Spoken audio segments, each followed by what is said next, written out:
কোন বেয়াদব যদি জাতীয় মসজিদ বাইতুল মুকাররমের খতিব, পৃথিবী বিখ্যাত আলেমে দিন, সারা পৃথিবীতে স্বর্ণের অক্ষরে যদি কোন আলেমের নাম লিখা হয়, এরকম যদি 10 জনের নাম লিখতে হয়, তা আব্দুল মালিকের নাম লিখতে হবে সেখানে একজন। এমন সোনার মানুষ, এত বড় মানুষ তিনি আমার, তাকে যদি বিদ্রুপ করে কোনো বেয়াদব কথা বলে, তোর চাইতে বড় বেয়াদব পৃথিবী তার কে হইতে পারে না। কওমি মাদ্রাসার ছাত্ররা আলহামদুলিল্লাহ এখনো এই হিম্মতের উপরে আছি, একদিন মাহাদির পক্ষে আমরা লড়বো ইনশাআল্লাহ। সুযোগ পেলে সবার আগে আল্লাহর দ্বীনের জন্য জান বিলিয়ে দেব আমরা ইনশাআল্লাহ। কোন ভণ্ড, কোন বিদআতি, কোন রকমের কোন মুনাফিক, কোন মুশরিক এদেশ নয় সারা পৃথিবীর কওমি উলামায়ে কেরামের সাথে ইলমে, আমলে, দাওয়াতে, তালিমে, তাবলীগে, জিহাদে, তাজকিয়ায়, রাসূলের ভালোবাসায়, আল্লাহর ভালোবাসায় এই পর্যন্ত কেউ আগাইতে পারে নাই, আগামীতেও পারবে না ইনশাআল্লাহ।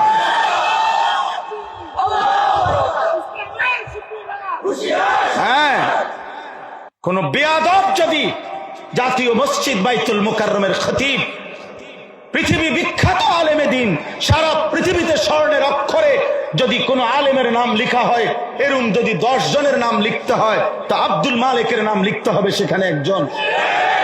এমন সোনার মানুষ, এত বড় মানুষ তিনি আমার, তাকে যদি বিদ্রুপ করে কোনো বেয়াদব কথা বলে, তোর চাইতে বড় বেয়াদব পৃথিবী তার কে হইতে পারে না।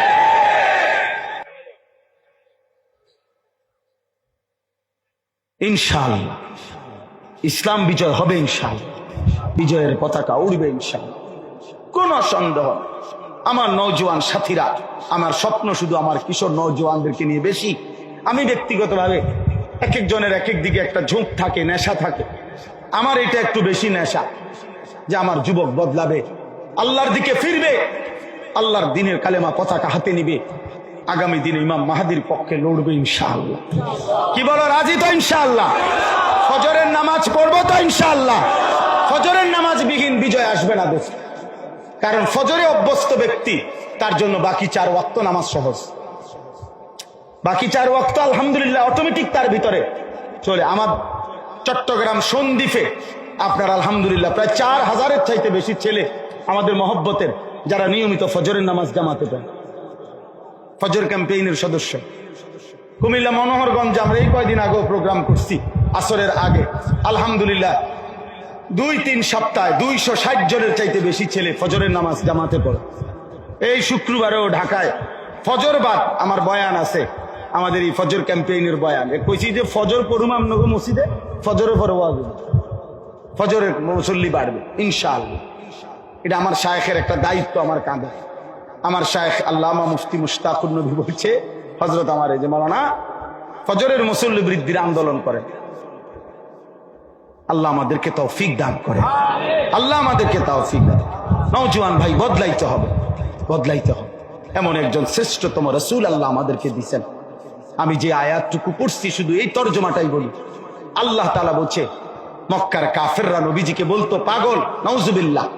আল্লাহ কসম করে বলছে, আল্লাহ বলছে, বন্ধু যেই কলম দিয়ে আমি তাকদীর লিখছি, আমার সেই কলমের কসম, আমি তাকদীরে যত লেখা লিখছি সমস্ত লেখার কসম, মা আনতা বিনিআমাতি রাব্বিকা বিমাজনুন। না রে বন্ধু, আপনি বন্ধু পাগল না। কেন? 24 ঘন্টা আপনার উপরে আমার নিয়ামত বর্ষিত হয়। এমন প্রিয় বন্ধু পাগল হয় না। আপনার আমি ভীষণ ভালোবাসি, আপনার সব কিছু আমি পছন্দ করি। আল্লাহ নবী যেন বলতেছিলেন, মাওলা তাইলে ওরা যে আমারে পাগল বলে, গণক বলে, জাদুকর বলে, পাথর মারে, ওরা যে আমার সাহাবাদেরকে নির্মম নির্যাতন করছে, আমি আল্লাহ তাআলা যেন বলছেন, বন্ধু ঘাবড়াবেন না, ওয়া ইন্না লাকা লাআজরান গায়রা মামনুন। আমি আপনার প্রত্যেকটা মেহনতের বিনিময়ে আমি আপনাকে হিসাব ছাড়া অফুরন্ত পুরস্কার দিতে থাকি। এবার আল্লাহ বলছে, বন্ধু আমি প্রত্যেকটার জবাব কয়টা দিব? আপনি গণক, কবি, জাদুকর কত কিছু বলে, আপনার বিরোধিতা করবে। শোনেন মিয়া, শেষ কথাটা, আপনার বিরোধিতা করবে। আল্লাহ বলছে, বন্ধু আমি জানি কিয়ামত পর্যন্ত আপনার কিছু লোক বিদ্বেষী বিরোধিতা করবে আপনার, তা আমি সবার জন্য আজকের থেকে নিয়ে কিয়ামত পর্যন্তের জন্য আমি একটা চ্যালেঞ্জ ছুড়ে দিলাম পৃথিবীবাসীর সামনে, ওয়া ইন্নাকা লাআলা খুলুকিন আযীম। বন্ধু, আপনার 63 বছরের জীবনে প্রতি সেকেন্ড, প্রতি মিনিট, প্রতি ঘন্টা, প্রতি মুহূর্ত, প্রতিদিন, প্রতি রাত, সপ্তাহ, বছর, মাস, আপনার জীবনের প্রতিটা আচরণ, উচ্চারণ, আপনার রূপ, আপনার গুণ, আপনার চেহারা, আপনার সৌন্দর্য, আপনার আচরণ, আপনার উচ্চারণ, আপনার হাসি, কান্না, আনন্দ, বেদনা, হাঁটা চলা, ঘর সংসার, বাজার, ব্যবসা, দেশ জাতি, রাষ্ট্র, রাজনীতি, সর্বকিছুতে আমি আল্লাহ সব ব্যাপারে, সব বিষয়ে আপনাকে আমি সর্বশ্রেষ্ঠ, সুউচ্চ, সুমহান আখলাক দিয়ে, চরিত্র দিয়ে সাজিয়ে দিলাম। আমি পৃথিবীবাসীকে চ্যালেঞ্জ করলাম, জগৎবাসী, বন্ধু হও আর শত্রু হও, আপনজন আর দুশ্মন হও, আমার বন্ধুর 63 বছর তোমাদের সামনে তুলে দিলাম।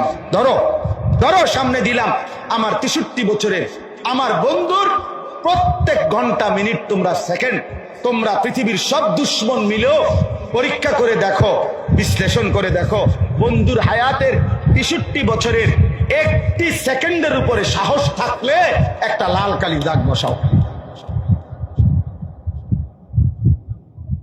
একটা লাল কালির দাগ বসাও যে নবী সাল্লাল্লাহু আলাইহি সাল্লামের এই আচরণটি এই সময়ে সুন্দর হয় নাই। আপনি আমার পারবেন, ওনার পাবেন।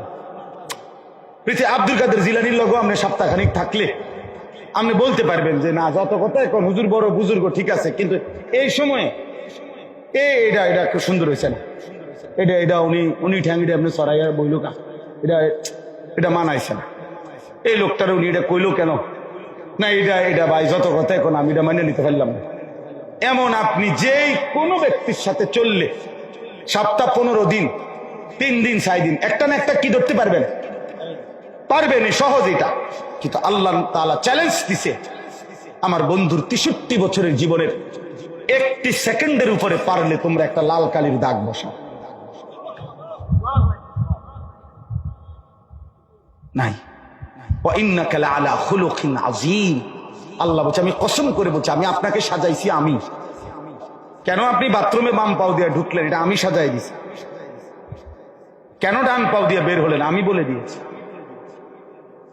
নবী সাল্লাল্লাহু আলাইহি ওয়াসাল্লামের প্রতিটা আমল, প্রতিটা নড়াচড়া কে সাজিয়ে দিয়েছেন? এজন্য আমরা কিতাবে পড়ছি, পৃথিবীর সমস্ত উত্তম গুণকে যদি বলা হয়, তুমি মানুষের সর্বোচ্চ, তোমার গুণটা সর্বোচ্চ কিরকম হয়, কোন মানুষের আকৃতি দিয়ে দেখাও।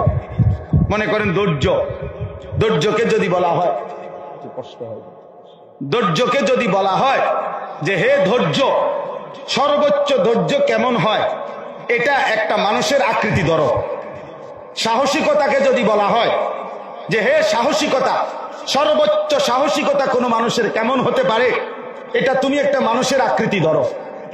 তাকওয়া, আল্লাহ ভীতি, এটাকে যদি বলা হয় সর্বোচ্চ তাকওয়া কেমন হয়, একজন মানুষের আকৃতি ধরে দেখাও। তো কিতাবে লিখছে, এরকম যদি পৃথিবীর সমস্ত উত্তম গুণকে যদি বলা হয়, সর্বোচ্চ ওই গুণটি যেরকম হওয়া উচিত মানুষের আকৃতি। বন্ধু, আপনার মতো সুন্দর দুই নয়নে কাউকে দেখি নাই। কেন নবী? কারণ আপনার চাইতে সুন্দর কোনদিন এই কায়নাতে কোনো মা তো কোনো সন্তানই প্রসব করেনি।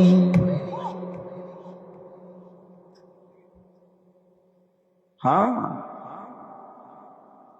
তাহলে আজকে মুসলমানের সন্তান সেই নবী সাল্লাল্লাহু আলাইহি সাল্লামকে ছাড়বে কেন? হায় যুবক, কার মতো চুল রাখো, যার কোনো নাম নাই, বংশ নাই, সেলুনের দোকানে যাদের চুলের কাটিং ঝুলানো।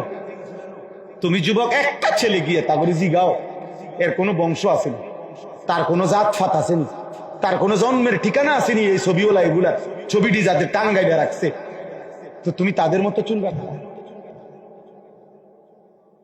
আর কোন ব্যক্তি যদি হয় জিনাখোর, বেবিচারী, লম্পট, তো ওই ব্যক্তির চুল, চেহারা, লেবাস, ওই ব্যক্তির আচার আচরণ কেউ গ্রহণ করলে তো তার আখলাক হবে কিরকম? ওর মতো না বাইজিদ বোস্তামির মতো? কথা বলেন না কেন? তোমার চুল হইলো ফুট্টাখোর, বাবাখোরের মতো, তো তোমার আখলাক হবে বাইজিদ বোস্তামির মতো।